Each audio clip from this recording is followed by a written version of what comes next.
Yo, what is up? Quickly gonna jump in here to ask you to check out my Patreon. I've got some super awesome rewards on offer at the moment, including an exclusive fact video on Shido Itsuka from Data Live, as well as an exclusive 3-video series on Kurumi Tokasaki, including her origins, a look into her relationship with her clones, and more on her power. These videos will also change throughout the year, so make sure not to miss out. As well as that, you'll get early access to my videos before anyone else, including early access to full and uncut episodes of my podcast, The 414 Show. I'm also planning monthly hangouts with Patreons where we can chat about absolutely anything you like, and your name will also be included in every 414 anime video. And that's not even everything. Head on over there yourself to check out what else is on offer. Your support means the absolute world, and it really helps making these videos possible. And be sure to follow me on Twitter for any Patreon updates. Links are all in the description below, and I hope you enjoy this video.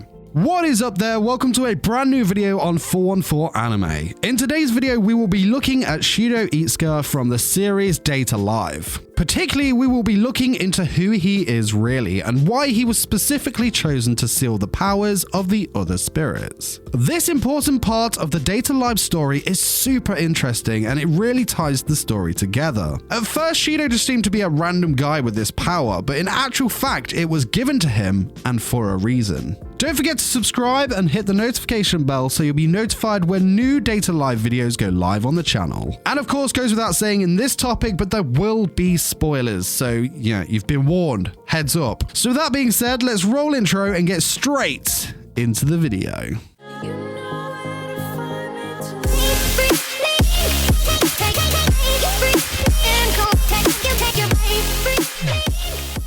Shido, as we know, has a very unique gift in which he can seal the power of a spirit in his own body once certain conditions have been met. Now, this power was given to him by the spirit of origin, Mio Takamiya. Mio was the product of Westcott, Woodman, and Mather's dream to create a new world and their experimentations regarding spirits. This all took place 30 years prior to the main events of the Data Live series. Spacequakes were inevitable upon her creation, and after one said spacequake, she was found and approached by a young boy named Shinji Takamiya. Shinji took care of Mio. He gave the naked girl his jacket and brought her home to look after her. In her time in Shinji and his sister Mana's care, she quickly gained knowledge of the world by reading books, listening to the radio, watching TV, and eventually learned to speak. It was here that Shinji named this girl Mio Takamiya. Mio was so overjoyed that she cried, and she and Shinji spent a lot of time together.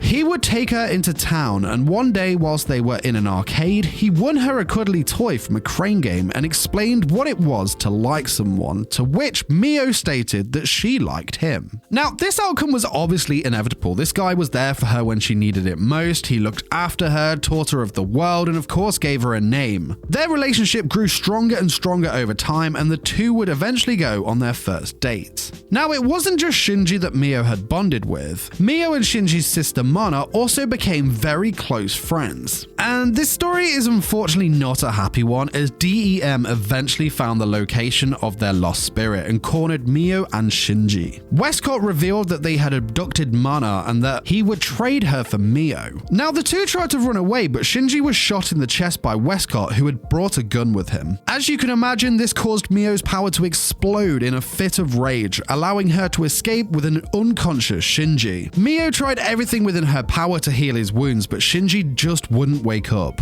Unfortunately, Shinji had died. Mio was distraught, and in this moment realized just how much he meant to her, and also decided what she wanted to do. She kissed Shinji, turning him into light, and absorbed him into her own body. Now, by doing this, Mio was going to recreate Shinji and resurrect him by nurturing him in her womb and giving birth to him. Mio's goal was to entrust her power to Shinji so that upon his rebirth, the two would become eternal lovers together. The problem with this is that that Shinji was of course human, and the body of a human is too frail to accept that much power at once. So what she decided to do was to give him the ability to absorb other spirits' powers. Upon doing this, she would then split and divide her own power into Cliffer crystals that she would bond with other humans in order for Shinji to one day seal. During this process, Mio eventually gave birth to Shinji and left him to be adopted by the Itsuka family, while she continued to purify the Cliffer crystals into Sephira crystals. So with that knowledge in mind, Shido Itsuka as we know him is actually Mio Takamiya's attempt to reconstruct her lover and one day be with him again. I think this is some super powerful stuff, and it's really interesting to see how Mio starts to lose herself in the process too. I personally think this information regarding Shido adds so much more to the Data Live story and turns it from this pretty fun dating sim with a sprinkle of action into a full tragedy about Mio losing the one she loves and how she will go to any means to bring him back, no matter the consequence, because let's face it, it does seem like she has been pretty consumed by all of these emotions. I also think it's really interesting that Westcott seems to have some knowledge on Shido's true identity, as he has referred to Shido as Takamiya on a few occasions. But what are your thoughts on this? Let me know in the comments section below.